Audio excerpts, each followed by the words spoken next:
आज का हमारा टॉपिक है प्रोटीन्स। इस लेक्चर की चेकलिस्ट ये है। इस लेक्चर में हम प्रोटीन्स की डेफिनेशन पढ़ेंगे, प्रोटीन्स का इंट्रोडक्शन पढ़ेंगे, प्रोटीन की डिस्कवरी पढ़ेंगे, प्रोटीन की स्ट्रक्चर एंड कंपोजिशन पढ़ेंगे, प्रोटीन की क्लासिफिकेशन के साथ साथ प्रोटीन का फंक्शन भी पढ़ेंगे। तो आइए शुरू करते हैं सबसे पहले प्रोटीन के इंट्रोडक्शन पे। दोस्तों, जो प्रोटीन होती है वो एक ऑर्गेनिक कंपाउंड है दूसरे बायोमॉलिक्यूल्स की तरह, जो मैं पहले पढ़ा चुका, कार्बोहाइड्रेट, लिपिड्स, न्यूक्लिक एसिड से। लेकिन प्रोटीन बनी होती है carbon, hydrogen, oxygen, nitrogen, phosphorus और सल्फर, ये 6 एलिमेंट्स की बनी होती है। दोस्तों, जो प्रोटीन के मोनोमर्स होते हैं वो हम उनको कहते हैं अमाइनो एसिड्स से। दोस्तों, जो प्रोटीन है वो ड्रावेट का 50% होता है। और ड्रावेट में पहले बता चुका हूं कि क्या होते हैं कि सेल में अगर 70% पानी निकाल दें, बाकी जो 30% बचेगा उसको हम कहते हैं ड्रावेट, उसका 50% प्रोटीन होता है। प्रोटीन बनी होती है अमाइनो एसिड्स की। अमाइनो एसिड्स 20 टाइप के होते हैं, जिनको हमने 2 कैटेगरी में डिवाइड किया है। एक होते हैं इसेंशियल अमाइनो एसिड्स, दूसरे होते हैं नॉन एसेंशियल अमाइनो एसिड्स। दोस्तों, जो इसेंशियल अमाइनो एसिड होते हैं वो हमारी बॉडी नहीं बना सकती, इसीलिए हमें एसेंशियल अमाइनो एसिड फूड के थ्रू लेने पड़ते हैं। लेकिन नॉन एसेंशियल अमाइनो एसिड हमारी बॉडी बना सकती है और उनको हम फूड के जरिए भी ले सकते हैं। दोस्तों, जो नॉन एसेंशियल है उनकी तादाद 11 है और जो एसेंशियल अमाइनो एसिड है उनकी तादाद 9 है। अगर इन दोनों के एग्जांपल्स की बात करें तो जो एसेंशियल अमाइनो एसिड्स होते हैं उनमें हिस्टीडीन आता है, आइसोल्यूसिन आता है, ल्यूसिन आता है, लाइसिन आता है, मेथियोनिन आता है, फेनाइल एलानिन आता है, थ्योरीन आता है, ट्रिप्टोफैन एंड वैलिन। अगर नॉन एसेंशियल अमाइनो एसिड्स के एग्जांपल की बात करें उसमें एलानिन आता है, आर्जिनिन आता है, एस्परजिन आता है, एस्परिक एसिड आता है, सिस्टीन आता है, ग्लूटामिक एसिड आता है, ग्लूटामिन आता है, ग्लाइसिन आता है एंड और भी। दोस्तों, अगर मैं आप लोगों को कहूं कि जो प्रोटीन्स होते हैं वो कहां कहां मौजूद होते हैं, वो नेल्स में मौजूद होते हैं, वो फीडर्स में भी मौजूद होते हैं, स्किन में मौजूद होते हैं। तो जो प्रोटीन है वो हेयर में भी मिलती है हमें एंड एनिमल फर। अगर हम फूड्स की बात करें तो कौन कौन से फूड सोर्सेज हैं जिनसे हमें प्रोटीन मिलती है, तो उनमें हमारे पास है मीट, चाहे वो फिश का हो, गाय का हो, बकरी का हो, एग, उसके साथ साथ पल्सेस, सारी पल्सेस जो भी आ जाती है उनमें, चाहे इंक्लूडिंग नट्स हो और मिल्क। उसके साथ साथ फिश में भी हमें प्रोटीन मिलती है। अब हम आते हैं प्रोटीन की जो अमाइनो एसिड्स होते हैं जिनकी बनी होती है प्रोटीन, उनकी स्ट्रक्चर की बात करेंगे। तो दोस्तों, ये प्रोटीन की स्ट्रक्चर है, ये आप देख सकते हैं फिगर।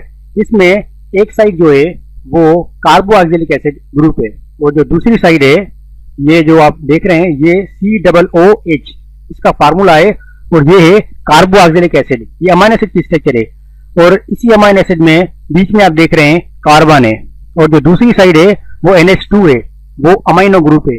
मतलब अमाइनो एसिड की जो स्ट्रक्चर होती है उसमें एक साइड है कार्बोऑक्सिलिक एसिड ग्रुप होता है और दूसरी साइड अमाइनो ग्रुप होता है और बीच में होता है रेडिकल यानी कि R।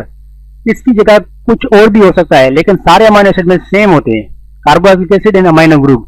अगर R की जगह H है तो वो ग्लाइसिन अमाइनो एसिड हो जाएगा, अगर R की जगह CH3 है तो एलानिन अमाइनो एसिड हो जाएगा। इस तरह अलग अलग अमाइनो एसिड जो 20 टाइप के हैं वो इसी तरह चेंज होते हैं। दोस्तों, जो अमाइनो एसिड होते हैं वो एक दूसरे के साथ अटैच होकर बनाते हैं प्रोटीन, तो उनके बीच में जो बांड होता है उसको हम कहते हैं पेप्टाइड बांड। ये आप चेन देख रहे हैं अमाइनो एसिड की, ये पूरी चेन है, इसके बीच में ये जो एरो जा रहा है ये एक बांड है, ये बांड है पेप्टाइड बांड। अब हम आते हैं प्रोटीन्स की क्लासिफिकेशन पे। दोस्तों, जो प्रोटीन की क्लासिफिकेशन है वो स्ट्रक्चर के बुनियाद पे की गई है। पहली जो क्लासिफिकेशन है उसको हम कहते हैं प्राइमरी स्ट्रक्चर ऑफ प्रोटीन्स। दोस्तों, इसमें क्या होता है, जो प्रोटीन्स होते हैं ना वो स्ट्रेट चेन में, लीनियर चेन में अटैच होते हैं एक दूसरे के साथ और उनके बीच में बांड तो आप लोगों को पहले पता है पेप्टाइड बांड होता है। ये चेन आप देख रहे हैं स्ट्रेट लाइन में, तो ये primary structure of the protein है। इनके एग्जांपल से बात करें तो insulin is a protein of primary structure. अब हम आते हैं दूसरी क्लासिफिकेशन पे। दूसरी क्लासिफिकेशन है सेकेंडरी स्ट्रक्चर। सेकेंडरी स्ट्रक्चर में क्या होता है जो अमाइनो एसिड होते हैं वो हेलिकल शेप में होते हैं, और हेलिकल शेप में पहले बता चुका हूं, ladder like, up and down, up down up down up down. तो ये हेलिकल शेप होता है सेकेंडरी स्ट्रक्चर ऑफ प्रोटीन का। ये फिगर आप देख रहे हैं, ये हेलिकल शेप है। तो इस तरह अगर प्रोटीन हो तो वो सेकेंडरी है। इसके एग्जाम्पल की बात करें तो जो मायोग्लोबिन प्रोटीन होती है वो सेकेंडरी स्ट्रक्चर की बनी होती है। अब हम आते हैं तीसरी क्लासिफिकेशन ऑफ प्रोटीन पे, वो है टर्शियरी स्ट्रक्चर। इसमें जो अमाइनो एसिड होते हैं ना, वो 3 डायमेंशनली एक दूसरे के साथ अरेंज होते हैं, मतलब हर डायरेक्शन में जाते हैं। वो स्ट्रेट और हेलिकल नहीं होते, बल्कि 3 डायमेंशनल होते हैं, तीनों तरफ जाते हैं। ये स्ट्रक्चर आप देख रहे हैं, ये 3 डायमेंशनल स्ट्रक्चर है, इसको हम टर्शियरी प्रोटीन कहते हैं। अब हम आते हैं quaternary structure of the protein पे। ये आखिरी क्लासिफिकेशन है और चौथी है नंबर।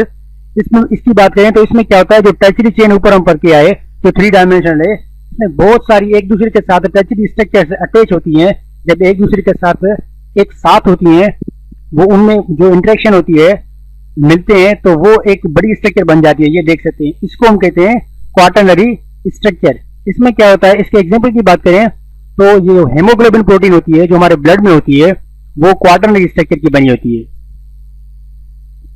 अब हम आते हैं प्रोटीन्स के फंक्शन के। पहला जो फंक्शन है, वो सारे के सारे जो एंजाइम्स होते हैं वो प्रोटीनस इन नेचर होते हैं, मतलब एंजाइम्स प्रोटीन्स के बने होते हैं। तो यही तो वजह होती है, इसी वजह से प्रोटीन्स मतलब एंजाइम्स या प्रोटीन एक ही बात है। तो ये दोनों रिएक्शन का रेट इंक्रीज करने में हेल्प करते हैं। दोस्तों जो सारे के सारे हार्मोन्स होते हैं वो भी प्रोटीनस इन नेचर होते हैं, प्रोटीन के बने होते हैं। मतलब हमारी बॉडी में जो भी फंक्शंस होते हैं हार्मोन्स के जरिए, वो भी प्रोटीन ही करते हैं। अगर तीसरे फंक्शन की बात करें तो ये ट्रांसपोर्ट में हेल्प करती है। प्रोटीन ट्रांसपोर्ट में हेल्प किस तरह करती है, मैंने अभी बता दिया। जो हेमोग्लोबिन होती है वो प्रोटीन की बनी होती है, और हेमोग्लोबिन आप लोगों को पता है हमारी बॉडी में ट्रांसफर का काम करती है। ऑक्सीजन हो, कार्बन डाइऑक्साइड हो, लिपिड्स हो, मेटल्स हो, वेस्ट प्रोडक्ट हो, कुछ भी हो, वो ट्रांसफर करने में एक जगह से दूसरी जगह हेल्प करती है। उसके साथ साथ हमारी बॉडी में डिफेंस का भी काम करती है। जैसे हमारी एंटीबायोटिक्स होती हैं हमारी बॉडी में, तो ये डिफेंस का काम करती है पैथोजन से। ठीक है। तो जो पांचवा फंक्शन है, इसमें क्या होता है, जो प्रोटीन होती है वो क्लोटिंग में हेल्प करती है। ये कट आप देख रहे हैं, इसमें ये कट लग गया है इसको। तो ये कट लगने के बाद जब ब्लड निकलेगा बाहर, तो थोड़ी देर बाद वहां पे ब्लड जम जाएगा ताकि दूसरा ब्लड बाहर ना निकल सके। ये प्लेटलेट्स की वजह से होती है। ये प्लेटलेट हमारी ब्लड में मौजूद होती है, और प्लेटलेट प्रोटीन की बनी होती है। अगर छठे फंक्शन की बात करें तो प्रोटीन से हेल्प करती है किसमें, मूवमेंट में, क्रोमोसोम्स की मूवमेंट में। सेल डिवीजन आपको मैं पढ़ाऊंगा, तो उसमें क्या होता है कि जो क्रोमोसोम्स होते हैं उनमें काइनेटोकोर प्रोटीन होता है, वहां पे स्पाइनल फाइबर अटैच होते हैं और वो क्रोमोसोम्स की मूवमेंट में हेल्प करते हैं। दोस्तों अगर आप लोगों को मेरा लेक्चर अच्छा लगा हो तो आप मेरे लेक्चर को लाइक कर सकते हैं, और अगर आप समझते हैं कि ये लेक्चर आपके किसी दोस्त या रिलेटिव के काम आ सकता है तो ये वीडियो आप उसके साथ शेयर भी कर सकते हैं। और अगर आप चाहते हैं कि मेरा एक भी न्यू लेक्चर आप मिस ना करें तो मेरे चैनल को सब्सक्राइब करें, उसके बाद बेल के बटन पर टिक करें ताकि आपको नोटिफिकेशन आती रहे। Thank you students. अगर आप मेरे दूसरे लेक्चर पढ़ना चाहते हैं, जैसे लंग्स के बारे में, किडनी के बारे में, लिवर के बारे में, ब्रेन के बारे में, आई के बारे में, तो आप मेरे चैनल पर जाएं और चैनल के अंदर आप मेरे दूसरी वीडियोस देखें। और अगर आपको मेरी वीडियो अच्छी लगे तो मेरी वीडियो को लाइक करें, शेयर करें अपने दोस्तों के साथ, और चैनल को सब्सक्राइब करें। Thank you.